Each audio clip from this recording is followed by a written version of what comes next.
they are feeling. And that is the area of giving so many dissatisfied clients. A lot of people are not satisfied with the way NCC has carried on in Nigeria. Yes, even though they have achieved a lot of pluses here and there, but a lot of Nigerians are still not being properly served as far as the NCC and its operations are concerned. So I don't know where CJN is. And the CJN, there's a contradiction in what the CJN is talking about too. Because if you look at some of the court rules, yes, some of the court rules don't seem to recognize the technology, the ICT technology. Yes. They will say, well, we have not amended that. So there needs to be a reform in the court proceedings and their rules for technology to permeate into the system and make the system more functional. Yes. So let's believe that this kudos that is given to NCC and to the telecom industry will also rub off on the necessary reforms, because I stay with lawyers. Most of them are complaining that not much has been done in terms of moderation and reforms of certain rules in court. Some judges and magistrates still write with long hands. Yes. They still write with long hands. Yes. That's what I'm trying to say, that we just had, for instance, in the case, the Presidential Election Petition Tribunal that gave judgment recently. Yes. A lot of things that INEC told Nigerians that technology would be used to do, went to court, and then the judges just simply dismissed them with a wave of hand, saying that these things are not in the rules. So now they're not compulsory. So this one that CGN is coming to praise NCC for introducing technology into the judicial system. Will the judicial officers stop writing with long hand? Yes, will they stop writing with the long hand? Will they rely on evidences provided by technology to give justice to those who desire justice? It's not just to come and praise them for what they.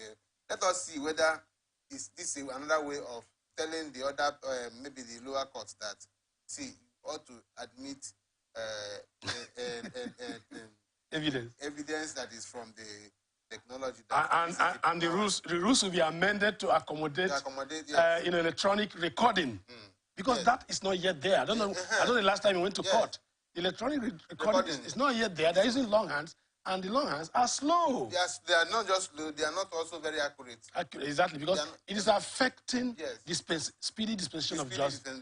So I think that there has to be a holistic thing. But generally, we need to introduce technology into our judicial system, because it's going to help hasten the process. Exactly. If you go to most of the correctional facilities, people are suffering. You discover that there are a lot of persons who are in that place who are not supposed to be there. There are a lot of persons who are due to be in the court, but they cannot go to court because the process is slow. But if we have a technology-assisted process that makes it faster for people to get their day in court and then either get judgment and maybe get sentenced or get that will help us a lot to decongest our correctional facilities. Yeah, thank you very much. Let's take the last story for the half hour. Twitter, now called X, is moving to having a small monthly payment for use of the X system in order to combat vast armies of bots. You know what bot means? That's irregular tweeting and all that. Its owner, Elon Musk, made this known on Monday during a live-streamed conversation with Israeli Prime Minister Benjamin Netanyahu. Musk did not say how much the new plan will cost users of the social network or what other features would or would not be included with payment at the lowest tier. During the live stream, Musk also divulged some new metrics from X, claiming it now has 550 million monthly users who generate 100 million to 200 million posts per day. Musk did not disclose how many of the company's monthly users are authentic versus bots. The regular versus irregular. Yes. And you know that one thing about this regulation they want to bring out about now is that it may tidy up if people now know that they will pay. They will become responsible in their tweeting. They become responsive in their tweeting. The irregularity that is associated with Twitter will diminish. I think that seems to be the merit. But I don't know what the other side of the story is. I'm sure you've read the story. Well, amongst all the social networks, Twitter to me is more of a lit social network. Yes.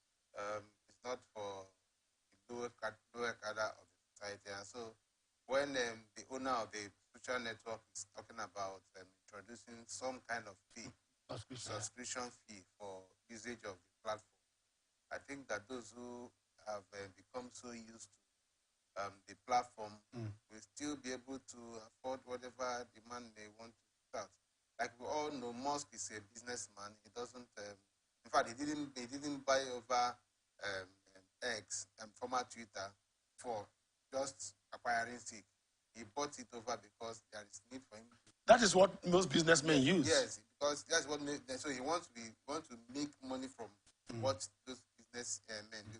For instance, if you look at what he's saying there, the people who use this social networking site generate as much as 100 to 200 million tweets per day. If you want to do that in naira, assuming you are paying 1 naira, for instance, for each tweet per day, you are talking about 200 million naira. When they talk about 500 million, 550 million users. If 550 million users can do 1 naira worth of tweeting daily, you are talking about 550 million naira revenue a day for that social network. So or even dollars. or even dollars. So, if it is in dollars. So I think that the owner of that platform has actually looked at it and decided that even if I introduce this, people will still pay because they are businessmen. Yes, people will. Because it has some level of speed. Yes, people to businesses. Yes. And politics. People will pay, and you currently have 550 million subscribers, for instance. When you introduce that subscription, probably half of that number might decide to withdraw because they will not be able to pay. Let's say if you say $1. The ordinary young people, yes, if you say $1, the scammers that use it. If you say $1, ease off, they will join us on Facebook. If you say $1 per month, for instance, how many persons in Nigeria will be able to afford it? Pay $1. But it will affect ease of doing business.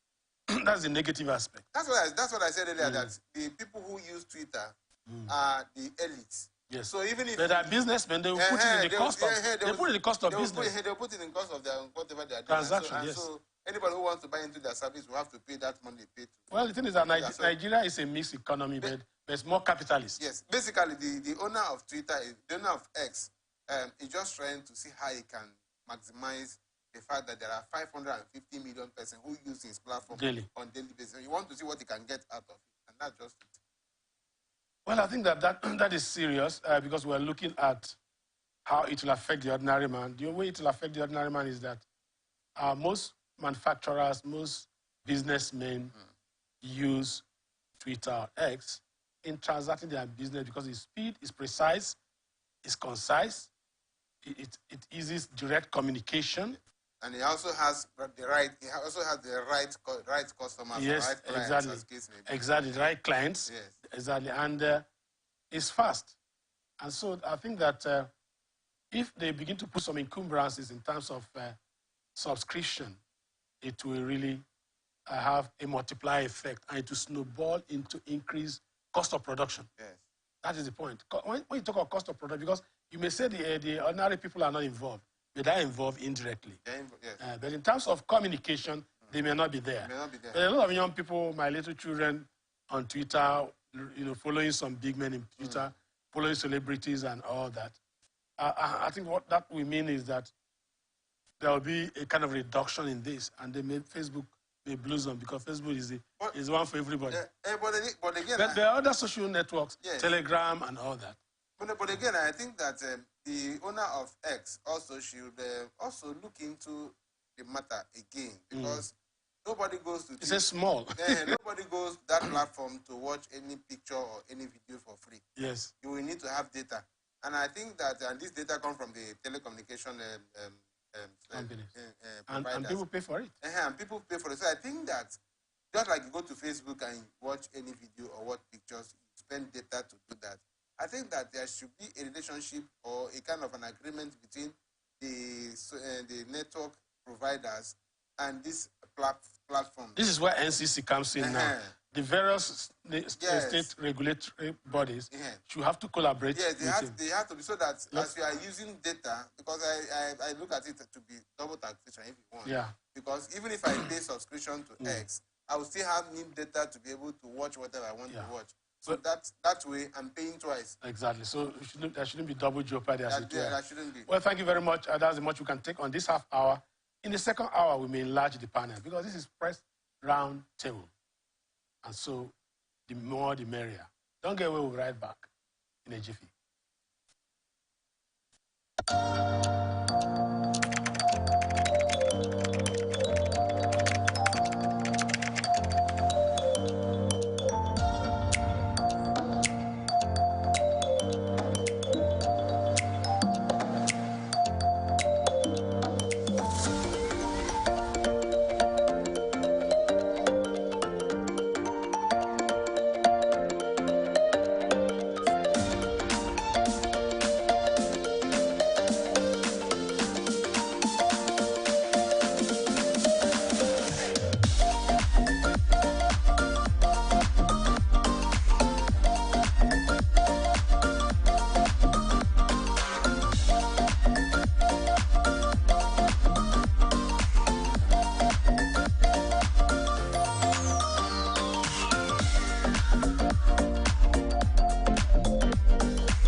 Every day, our lives are changed by history. We are one people, all of us. Leaders, politics. Nobody's ambition is what's the blood. I have fought very firmly. Natural occurrence, war, and the world economy.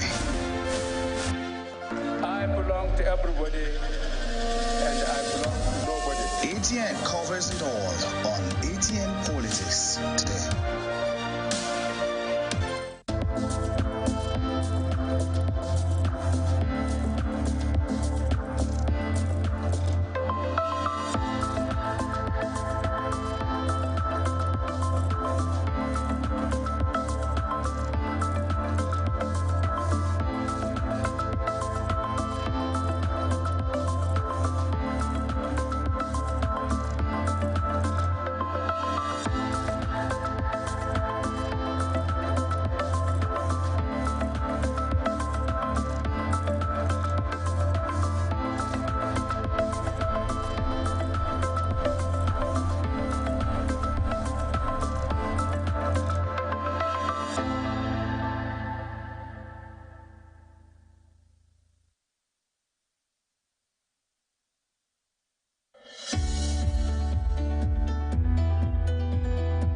People into the country illegally. That is amazing. Honorable human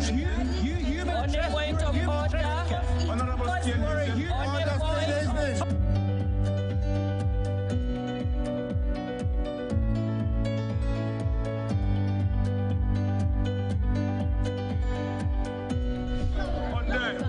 they are not picking our calls. They made up their minds. I am in the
it is still Atlantic Television press roundtable here in the Garden City of Port Harcourt. Well, we had a little delay, but I'm sure you are still there on ATM Press Roundtable. We have somebody who has just joined us. It's Gogo Iyala. You're welcome. Thank you, sir. Gogo Iyala is a broadcast journalist. So we're complete. Yes. We have both of you are broadcast journalists. We're complete, okay. Well, I still have a little bit of print too, so we're complete. Now, let's take the first story. The Nigerian National Petroleum Company Limited has compulsorily retired all management staff with less than 15 months to statutory retirement. In an early Tuesday morning announcement, the company declared that the retirement of the affected workers was with immediate effect, stressing that the move will support its business objectives. National Oil firm disclosed this via its official X, formerly Twitter, handle, as it said, in our bid to pursue effective organizational renewal in support of the delivery of our strategic business objectives, it has become imperative to rejuvenate our workforce. It was further gathered that the firm also carried out employee reorganization in its top management cadre, moving some senior officials to other arms of its ventures, such as the Nigerian Liquefied Natural Gas Limited and National Petroleum Development Company, among others. It named Orisemeyiwa Esaye as the new executive vice president of Upstream, Olalekan Ogunleye, executive vice president of Gas, Power, and New Energy, and Adedapo Shegun as executive vice president of Downstream. The pronouncement, which was posted on the company's X handle earlier Sunday, stated that the appointment of the new EVPs was with immediate effect. There was something not Soyinka Achebe said, insincerity in the use of language. When they say we are reorganizing, know that some people are losing their jobs. That's the story. So let me drop it on your table. Reorganization. Yeah, go ahead. Okay, I think the NPC will actually need to be more more modern and be able to compete favorably with other companies, office that we have in Brazil and other places that are making profit. For years, when it was an NPC, posting losses and all that. So reorganizing for better performance is okay. However, knowing our politics and our multi-ethnic coloration and everything, when you remove Riversman, Northerner, and somebody, and then you replace all of them as, some people will look at it as being, how do I put it, ethnic or some form of nepotism. You understand? And so we need to be careful while we're doing this kind of thing. And then if you look at even most of the people that have been retired and then being by the list, most of them are from the West. So you ask the question, are there no competent hands from other parts of Nigeria? Remember that we're talking oil here. And oil is, for now, the Niger Delta thing. When you talk oil, you talk Niger Delta. So when you remove Niger Delta people from managing the oil, so what do you expect them? They don't drill the oil, they don't have the oil company, they don't have licenses, they can't even manage. So what are you talking about? Are you saying that Niger Delta people are completely displaced from God-given wealth? That's how some people look at it. Well, in addition to what my friend has just said, the other aspect of it will also be that the persons that you are retiring 15 months before their time of retirement, we have seen a lot of legal battle on this type of issue. If somebody has more than a year to do on his service year, and then you are chunking it off just like that, I think that some persons have in the past gone to court, and then the court has opened and then compel some of these companies to pay for what they have done for retiring somebody when the person is not retirement. The law provides that 3 months to your final retirement, you proceed for your annual retirement leave and things like that. I think that the management of NMPTL should tread with caution so that they don't get themselves into a good tussle with this person that they are retired. Remember, this person that they're being retired are not just everyday staff. These are management staff. These are people who are of high net worth, who have capacity and who have connections here and there. So they can actually take the management of NMPTL out, and I'm sure that and that will create more confusion and confusion. It will create more delay. And the issue of reorganization, will not be achieved because NMPCL is now a limited liability company. Yes. So, and it's very highly profit oriented. Yes. So now when you begin to create issues that will bring a cog in the wheel of progress, I think that's let's hope that this does not. But the question I want to ask them is that why is it that it is not becoming profit oriented? when it was a government-owned parastatal, why was it not profit oriented? It was, but it's more profit oriented now. But actually, I think government agencies, parastatals, and all should learn to obey the law. Yes. But people you hired at the time, you hired them under a certain condition. There are rules of engagement. Yes. There are contracts, that you hire them, and you have told this person you are going to retire either at the age of 60 or after you spend 35 years in service. Now, this person has not spent that much time, according to the rules of engagement, and then you are retiring the person. If you want to change the rules in the organization, allow the people that were hired before the new law to continue with the old law, and then after that you can repeat a new law for the new employees to abide by. But now when you hire me under a different contract and towards my retirement, maybe I have planned my daughter is in the US or my son is abroad going to school or something. And I'm paying their fees. I'm paying their fees, and I have planned myself that in the next 1 year, maybe Abiondo will retire, will graduate. By the time he's graduating, I'm also retiring. Yeah. And then you're not coming to retire me. Yeah, let's look at this story. I think it's an interesting one. I want to rush in, but let's look at it's an interesting story. We hope that Nigeria will get it right in many of the institutions. Institutional failure has been our problem. The people of Opoama Autonomous Community in Ohajegbema local government area of Imo State have dragged 2 oil companies, Adax Petroleum Development Company Limited and Seplat Petroleum Development Company Limited, to President Bola Ahmed Tinubu over unpaid benefits. In a letter addressed to Tinubu, a copy of which was made available to the media, the community accused Adax of failing to pay its accumulated oil pipeline rental and other benefits since 2003.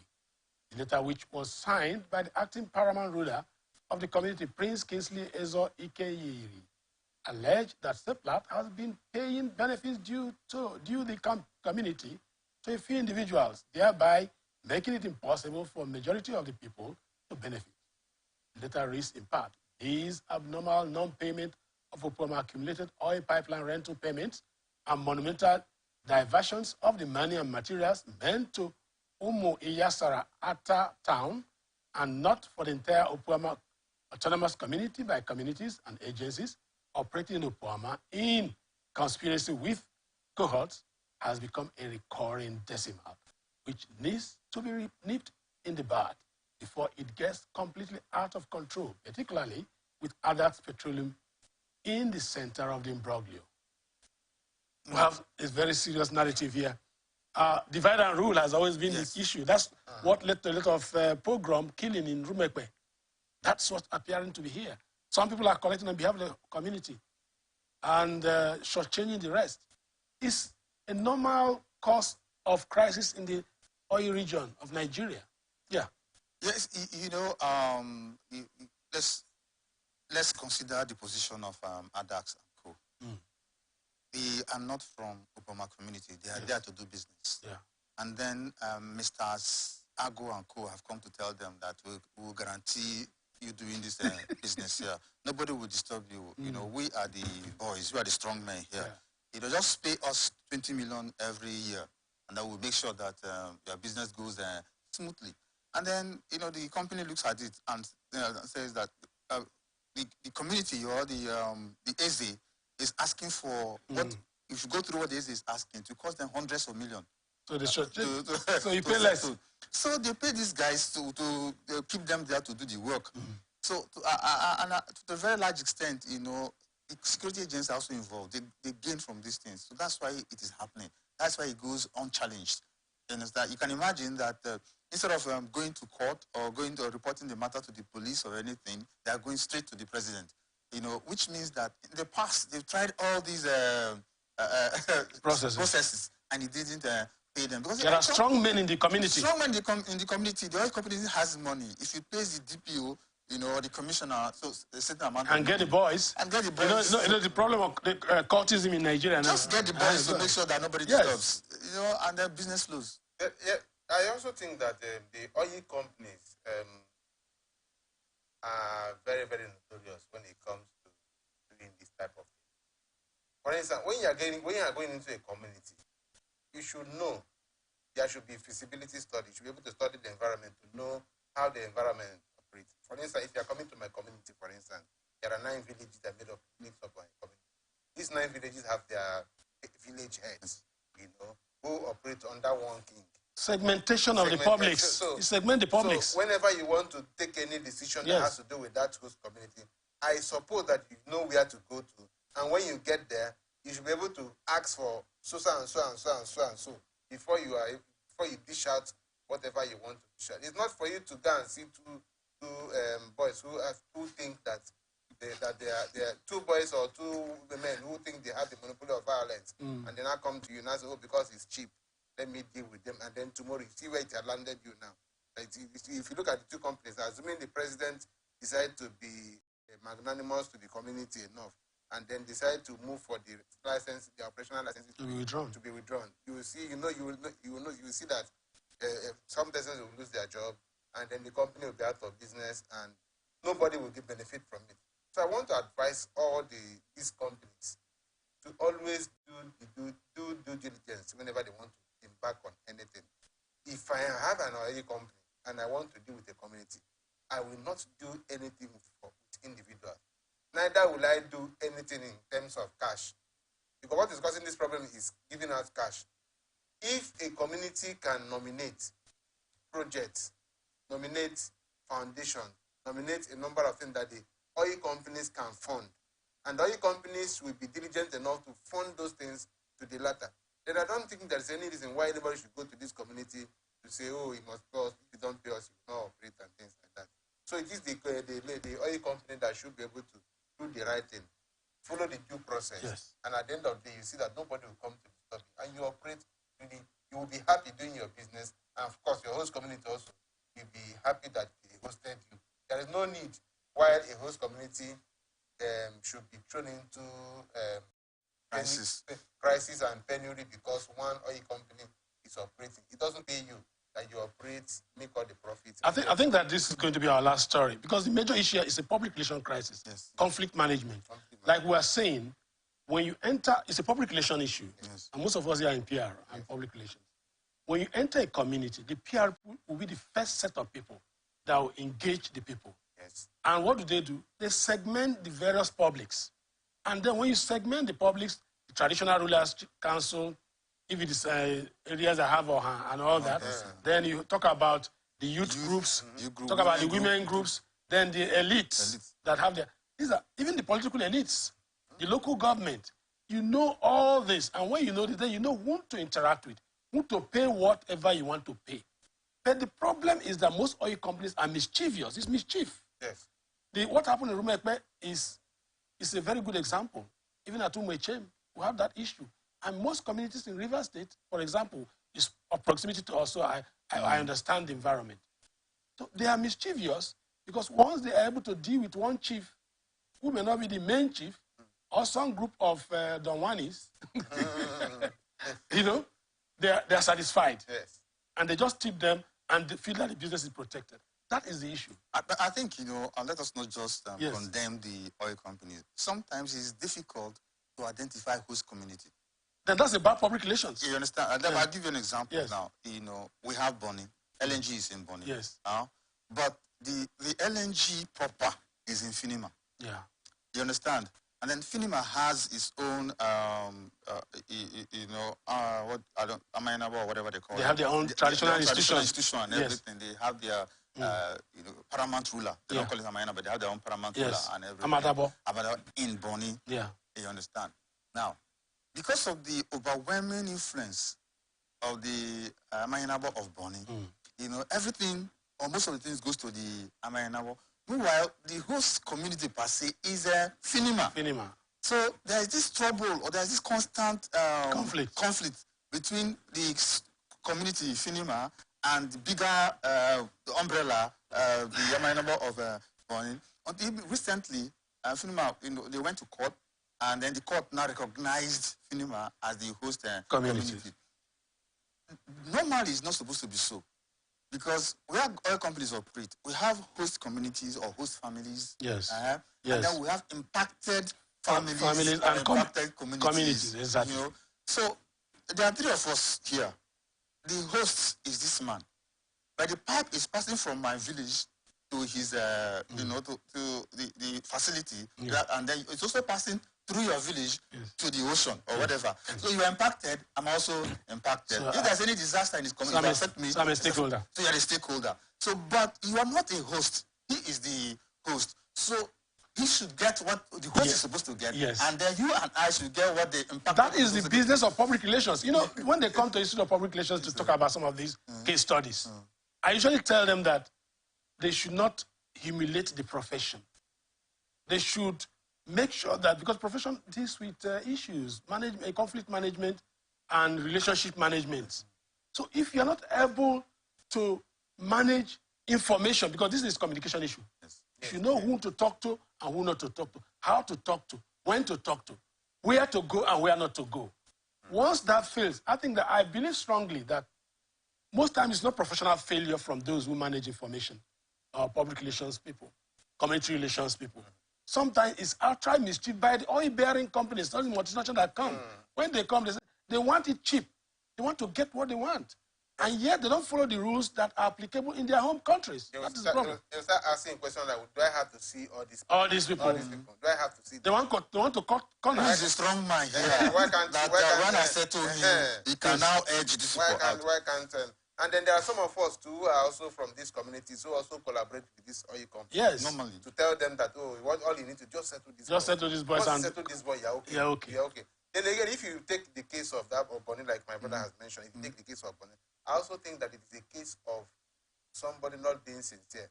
The Amainabo of Bonny and his council of chiefs should know that FINIMA people are the host community. And whatever comes from LNG should first and foremost stop at FINIMA. And not go anywhere else. And then... Before it spreads. Before it moves. Well, thank you very much. That's the much we can take there. You anchored it very well there. I think that the communities should be responsible and responsive. Traditional institutions should respect natural issues, but their boundaries, understand who gets what and who shouldn't get what. That is the issue. Oil companies should understand who gets what and who shouldn't get what. And we hope that the arbitration coming from the presidency will be very productive and beneficial to all concerned. These are some of the things we talk about in public relations. Yes. Well, thank you very much for being out there for us. On this program, we've had Gogo Iyala, and I have Kingsley Izejobi. Thank you. And thank you for coming, gentlemen. You make this program easy when you come like this. Well, don't forget to join us Monday to Friday through our social media platforms and on our relevant platforms on this program. Don't forget, this is the pathway to progress. And also don't forget to join us on our 9 p.m. bulletin.